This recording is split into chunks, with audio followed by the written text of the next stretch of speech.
வணக்கம் மாணவர்களே, எல்லாரும் எப்படி இருக்கீங்க? இப்போ நம்ம இந்த வீடியோவில் என்ன பார்க்க போகிறோம்னா 9ஆம் வகுப்பு தமிழ் பாடத்தில் இயல் 6ல் இருக்கிற புக் பேக் 1 வேர்ட்ஸ் அப்புறம் கொஸ்டினுக்கான ஆன்சர் தான் நம்ம பார்க்க போகிறோம். நம்ம இயல் 6ல் பார்ட் 1 வீடியோ போட்டுட்டோம். அதை பார்க்கலாம், நம்ம சேனலில் இருக்குமே பாருங்கள். இப்போ நம்ம பார்ட் 2 மொழிபெயர்க்கிறதுக்கான ஆன்சர் பார்க்க போகிறோம். நமக்கு இங்கிலீஷில் கொடுத்துருக்காங்களா, இதை நம்ம என்ன செய்யணும், தமிழில் ட்ரான்ஸ்லேட் பண்ணி எழுதணும்.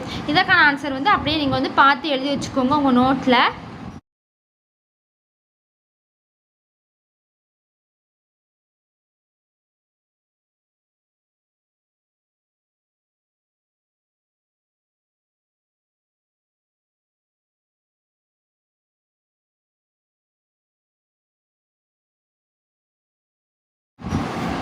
அடுத்து பார்த்தீங்கன்னா, பொருத்தமான இடங்களில் அடைமொழியிட்டு சொற்றொடரை விரிவாக்குக.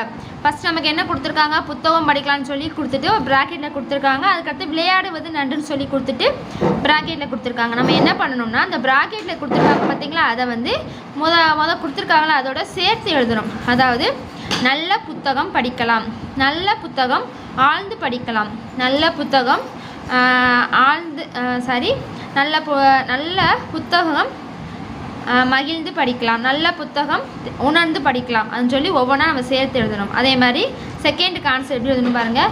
ஓடி ஆடி விளையாடுவது நன்று. நமக்கு விளையாடு நன்றி கொடுத்துருக்காங்க, ப்ராக்கெட்டில் ஓடி ஆடி கொடுத்துருக்காங்களா, அதை சேர்த்து எழுதணும். ஓடி ஆடி விளையாடுவது நன்று. அடுத்து நீங்கள் எப்படி எழுதணும்னா, ஓடி ஆடி மாலையில் விளையாடுவது நன்றுன்னு எழுதணும்.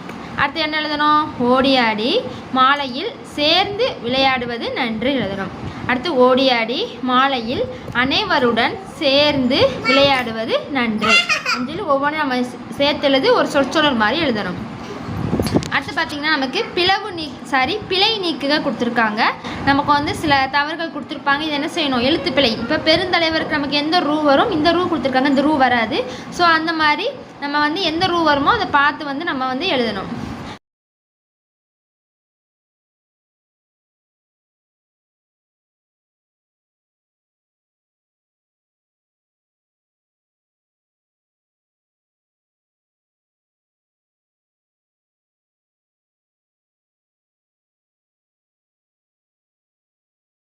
அடுத்து பாருங்கள், பயண அனுபவங்களை விவரிக்க. இது எனது பயணம் சொல்லி கேட்டிருக்காங்க. இது நான் கொடுத்துருக்கா நீங்கள் எழுதணும் கிடையாது. இப்போ நீங்கள் வேறு ஏதாவது ஊருக்கு போயிருப்பீங்களா, அதை பற்றி நீங்கள் ஒரு கட்டுரை மாதிரி எழுதணும்.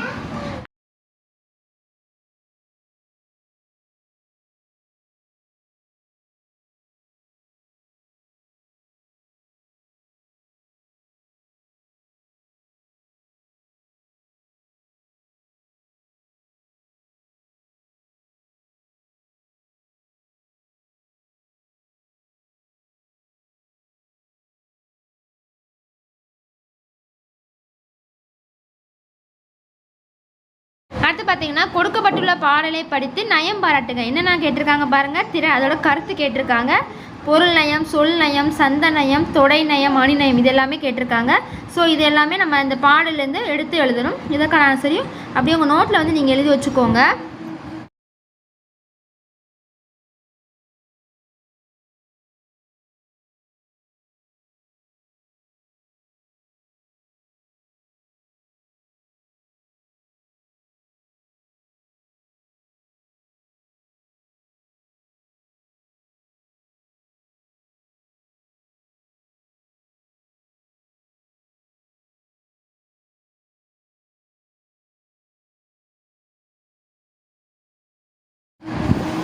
அடுத்த பேஜில் பார்த்தீங்கன்னா, செய்தியை படித்து நேர்காணலுக்கான வினாக்களை உருவாக்குக.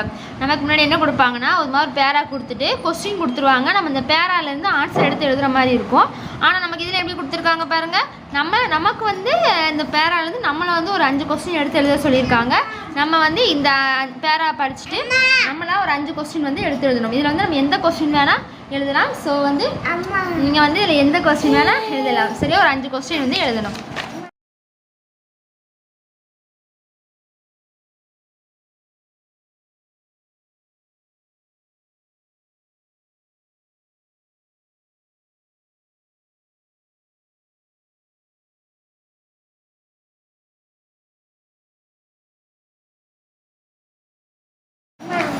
அடுத்து பின்னாடி பார்த்தீங்கன்னா மொழியோடு விளையாட கொடுத்துருக்காங்களா, அதாவது புதிருக்கு விடை தருக. நமக்கு ஒரு விடுகதை கொடுத்துருக்காங்க, அதற்கான ஆன்சர் வந்து எழுதணும். அதற்கான ஆன்சர் எழுதிக்கோங்க, அம்புலி.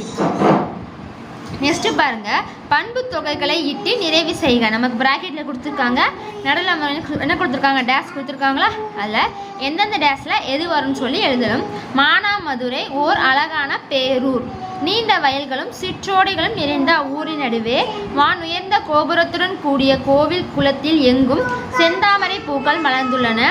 கதிரவனின் பேரொளி வீசிட சோலை பைங்கிளிகளின் இன்னோசை கேட்போரே பேரின்பம் அடைய செய்கிறது. அவ்வளோதான். இதை அப்படியே பார்த்து எந்தெந்த டேஸில் எந்த ஆன்சர் வரும்னு சொல்லி பார்த்து எழுதிக்கோங்க. நெக்ஸ்ட்டு பாருங்கள், வட்டத்துக்குள் உள்ள எழுத்துக்களை கொண்டு சொற்கள் உருவாக்க சொல்லியிருக்காங்க. நமக்கு வந்து கொடுத்துருக்காங்களா, இதை வச்சு நம்ம என்ன செய்யணும், சொற்கள் வந்து உருவாக்கணும். கால், வேறு என்ன இதெல்லாம், காலை அப்படின்னு சொல்லி ஒவ்வொரு இதை வச்சு என்ன செய்யணும், சொற்கள் வந்து உருவாகணும். நாங்கள் சைடில் எழுதியிருக்கோம் பாருங்கள், அதை அப்படியே பார்த்து எழுதி வச்சுக்கோங்க. அகல், அரி, அம்பு, அலை, கால், காவல், காலை, வலை, வம்பு, தில்லை, தின், கல், கலை, கம்பு, கத்தி, புத்தி, புல், தலை, தறி. இதே மாதிரி என்ன செய்யணும், நம்ம வந்து சொற்றொடர் வந்து எழுதணும். நெக்ஸ்ட்டு பார்த்திங்கன்னா, காட்சியை கண்டு கவினுரை எழுதுக. நமக்கு ஒரு படம் கொடுத்துருக்காங்களா, இந்த படத்தை வச்சு நம்மளாம் எழுதணும். ஸோ இது வந்து நீங்கள் வந்து இதெல்லாம் எழுதணும் கிடையாது. இந்த படத்தை பார்த்திங்கன்னா உங்களுக்கு வேறு என்னெல்லாம் தோணும், இதில் நம்ம என்னெல்லாம் கொடுத்துருக்காங்க பாருங்கள். நமக்கு ஒரு பாரத தாய் கொடுத்துருக்காங்க, தாமரை, நம்மளுடைய கோயில், புறா, அடுத்து வந்து புறா இருக்கிற மாதிரி, நம்மளுடைய தேசிய கொடி, செங்கோட்டையெல்லாம் இருக்குது பார்த்திங்களா. இதெல்லாமே நம்மளுடைய அடுத்த தைப்பொங்கல் கொண்டாடுற மாதிரி. இதை பற்றி நம்ம வந்து இது என்ன தெரியுதோ நம்ம வந்து எதுனா போதும். வரையாடு கொடுத்துருக்காங்க, நம்மளுடைய மாநில விலங்கு பனைமரம், நம்மளுடைய மாநில மரம் வந்து பனைமரம். ஸோ அதை வந்து நீங்கள் இதை பார்த்துட்டு எதை கூட எழுதலாம், நம்மளுடைய மாநில மரம் பனைமரம் அப்படின்னு சொல்லி எழுதலாம். அதை பற்றி உங்களுக்கு என்ன தோணுதோ அந்த மாதிரி எழுதலாம். சரியா, இதை வந்து அப்படியே பார்த்து எழுதி வச்சுக்கோங்க. தெரியும்னு நினைக்கிறேன் உங்களுக்கு, பார்த்து எழுதிக்கோங்க. நெக்ஸ்ட்டு அடுத்து பார்த்திங்கன்னா நமக்கு ஒரு செயல் திட்டம் கொடுத்துருக்காங்க. அது கீழே பார்த்திங்கன்னா அகராதியில் காண்க. அதாவது நம்ம இங்கிலீஷில் நம்ம என்ன செய்வோம், டிக்ஷனரியில் பார்ப்போம் பார்த்திங்களா, இது அதே மாதிரி தான். அகராதியில் காண்க, ஒரு சொல் கொடுத்துருக்காங்க, அதுக்குரிய பொருள்.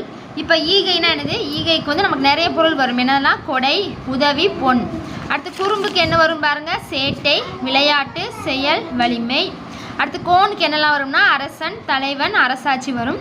அடுத்து புகழுக்கு என்ன வரும், அடைக்கலம், தஞ்சம், விருப்பம், வெற்றி வரும். அடுத்து மொயம்புக்கு என்ன வரும்னா, வலிமை, தோல். இது எல்லாமே என்ன வரும், அகராதியில் வரும். ஸோ இதுக்கான ஆன்சரை அப்படியே நீங்கள் என்ன செஞ்சுக்கோங்க, பார்த்து எழுதிக்கோங்க. நெக்ஸ்ட்டு பார்த்திங்கன்னா, சமூகத்துக்கு எனது பணிகள் சொல்லி கொடுத்துருக்காங்க. திரும்பவும் மேலே காமிக்க, பார்த்து எழுதிக்கோங்க. வீடியோவை அப்படியே கொஞ்சம் பாஸ் பண்ணி பார்த்து எழுதி வச்சுக்கோங்க.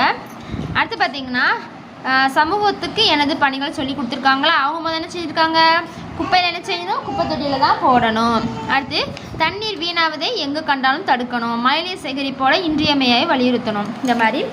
ஸோ பாருங்கள், அதுக்கடுத்து நம்ம என்னெல்லாம் எழுதலாம்னா, மதுவினால் ஏற்படும் தீமைகளை எடுத்து கூறுவேன். மது குடிப்பதனால எவ்வளோ தீமைகள் ஏற்படுது அதை பற்றி நம்ம என்ன செய்யணும், எடுத்து கூறணும். தாய்மொழி வழி கல்வியின் முக்கியத்துவத்தை எடுத்து கூறுவேன். அடுத்து பாருங்கள், நம்ம வேறு என்ன எழுதலாம்னா, போக்குவரத்து விதிமுறைகளை கடைபிடித்து அதை மற்றவர்களும் கடைபிடிக்குமாறு எடுத்து கூறுவேன். ஸோ இதையும் நீங்கள் அப்படியே என்ன செஞ்சுக்கோங்க, பார்த்து எழுதிக்கோங்க. வீடியோவை கொஞ்சம் பாஸ் பண்ணி. இதுக்கும் அதே மாதிரி, இதெல்லாம் நம்ம வந்து நம்மளாம் எழுதணும். நமக்கு வந்து அந்த ரிலேட்டடாக நம்மளாம் எழுதுகிற மாதிரி தான். ஸோ இதுக்கு வந்து நீங்கள் வேறு பாயிண்ட்டும் எழுதலாம். மரம் நடு சொல்கிறது அந்த மாதிரி சொல்லி நம்ம எது வேணால் எழுதலாம்.